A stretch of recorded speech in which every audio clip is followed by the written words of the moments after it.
Todd Young Online presents Young Tales. Tales for the young and the young at heart. Today's story,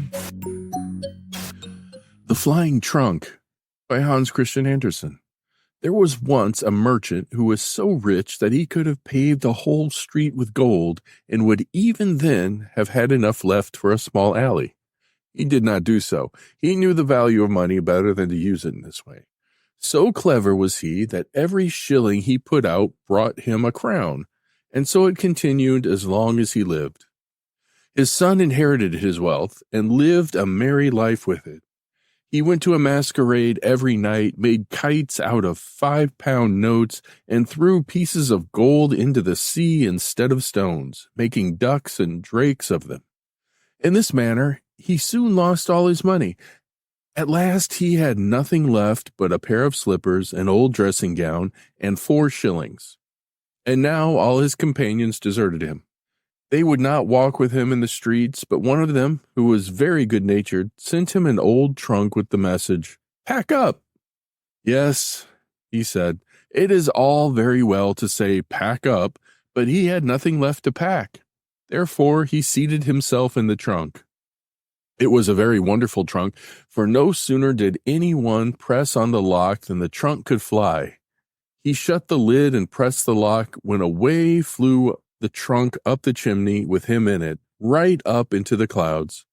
Whenever the bottom of the trunk cracked, he was in a great fright, for if the trunk had fallen to pieces, he would have turned a tremendous somersault over the trees. However, he arrived safely in Turkey. He hid in the trunk in a wood under some dry leaves and then went into town. This he could do very well, for among the Turks, people always go about in dressing gowns and slippers, just as he was. He happened to meet a nurse with a child. "I say, you Turkish nurse," cried he, "what castle is that near the town with the windows placed so high?" "The Sultan's daughter lives there," she replied. "It has been prophesied that she will be very unhappy about a lover, and therefore no one is allowed to visit her unless the king and queen are present." "Thank you," said the merchant's son. So he went back to the wood, seated himself in the trunk, flew up to the roof of the castle, and crept through the window into the room where the princess lay asleep on the sofa. She awoke and was very much frightened, but he told her he was a Turkish angel who had come down through the air to see her. This pleased her very much. He sat down by her side and talked to her, telling her that her eyes were like beautiful dark lakes in which the thoughts swam about like little mermaids, and that her forehead was a snowy mountain which contained splendid halls full of pictures. He related to her the story about the stork who brings the beautiful children from the rivers. These stories delighted the princess, and when he asked her if she would marry him, she consented immediately. "But you must come on Saturday," she said, "for then my parents will take tea with me. They will be very proud when they find that I am going to marry a Turkish angel. But you must think of some very pretty stories to tell them, for they like to hear stories better than anything. My mother prefers one that is deep and moral, but my father likes something funny to make him laugh." "Very well," he replied. "I shall bring you no other marriage portion than a story." And so they parted. But the princess gave him a sword studded with gold coins, and these he could make useful. He flew away to the town and bought a new dressing gown, and afterwards returned to the wood, where he composed a story so as to be ready by Saturday. And that was no easy matter. It was ready, however, when he went to see the princess on Saturday. The king and queen and the whole court were at tea with the princess, and he was received with great politeness. "Will you tell us a story?" said the queen, "one that is instructive and full of learning." "Yes, but with something in it to laugh at," said the king. "Certainly," he replied, and commenced at once, asking them to listen attentively. There was once a bundle of matches that were exceedingly proud of their high descent. Their genealogical tree, that is, a great pine tree from which they had been cut, was at one time a large old tree in the wood. The matches now lay between a tinderbox and an old iron saucepan, and were talking about their youthful days. Ah, then we grew on the green boughs, said they, and every morning and evening we were fed with diamond drops of dew. Whenever the sun shone, we felt his warm rays, and the little birds would relate stories to us in their songs. We knew that we were rich, for the other trees only wore their green dresses in summer, while our family were able to array themselves in green summer and winter. But the woodcutter came, like a great disaster, and our family fell under the axe. The head of the house obtained a situation as a mainmast in a very fine ship and can sail round the world whenever he will. Other branches of the family were taken to different places, and our own office now is to kindle a light for common people. This is how such high-born people as we came to be in a kitchen. Mine has been a very different fate, said the iron pot, which stood by the matches. From my first entrance into the world, I have been used to cooking and scouring. I am the first in this house when anything solid or useful is required. My only pleasure is to be made clean and shining after dinner and to sit in my place and have a little sensible conversation with my neighbors. All of us, excepting the water bucket, which is sometimes taken into the courtyard, live here together within these four walls. We get our news from the market basket, but it sometimes tells us very unpleasant things about the people and the government. Yes, and one day an old pot was so alarmed that it fell down and was broken into pieces. "You are talking too much," said the tinderbox, and the steel struck against the flint till some sparks flew out, crying, "We want a merry evening, don't we?" "Yes, of course," said the matches. "Let us talk about those who are the highest born." "No, I don't like to be always talking of what we are," remarked the saucepan. "Let us think of some other amusement. I will begin. We will tell something that has happened to ourselves. That will be very easy and interesting as well.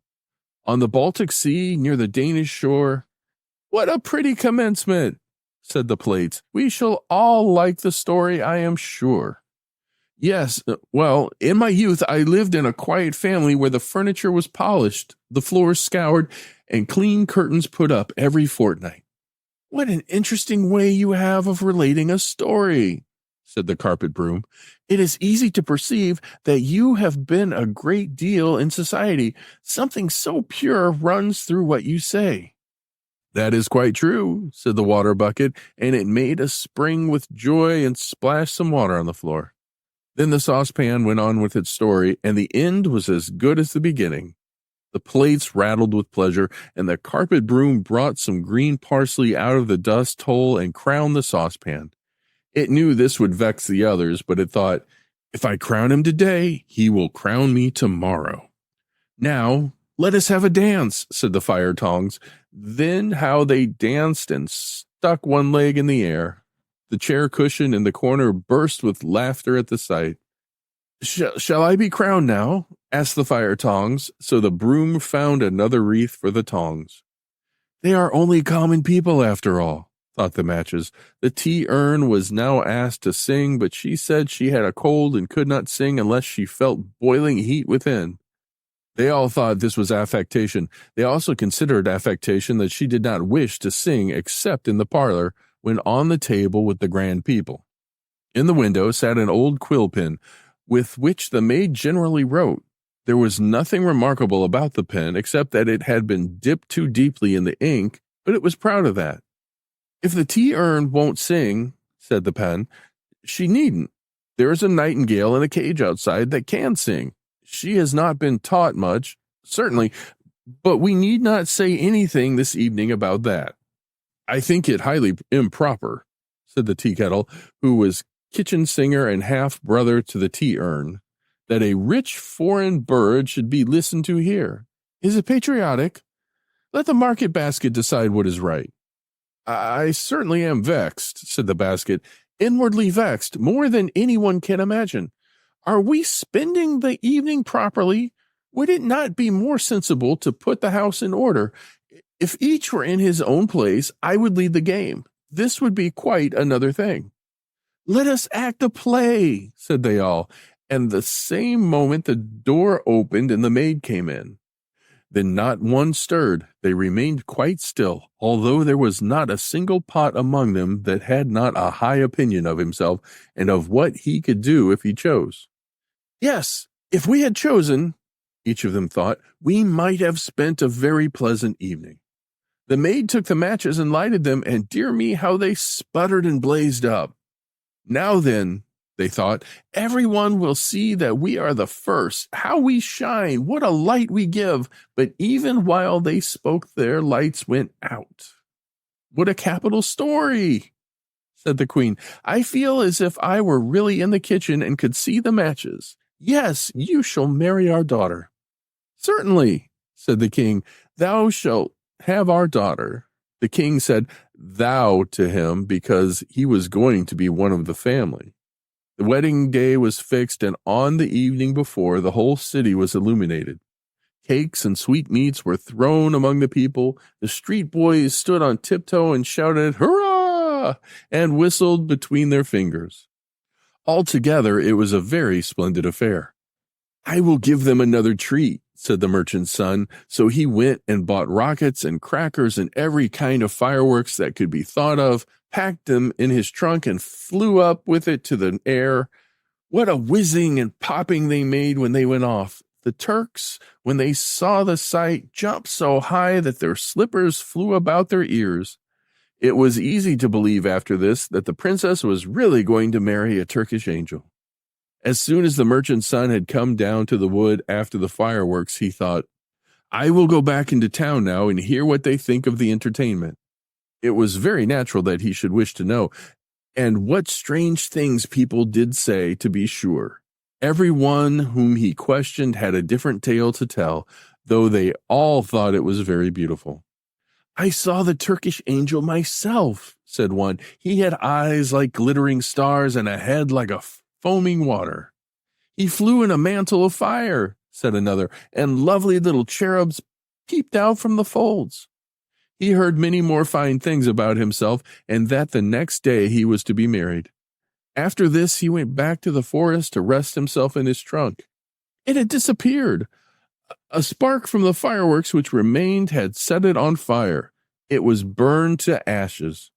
So the merchant's son could not fly any more, nor go to meet his bride. She stood all day on the roof waiting for him, and most likely she is waiting there still, while he wanders through the world telling fairy tales, but none of them so amusing as the one he related about the matches. The end. Young Tales is produced and narrated by Todd Young from Todd Young Online. If you enjoyed this, please like and subscribe and join us next time for another story. Thank you for your support.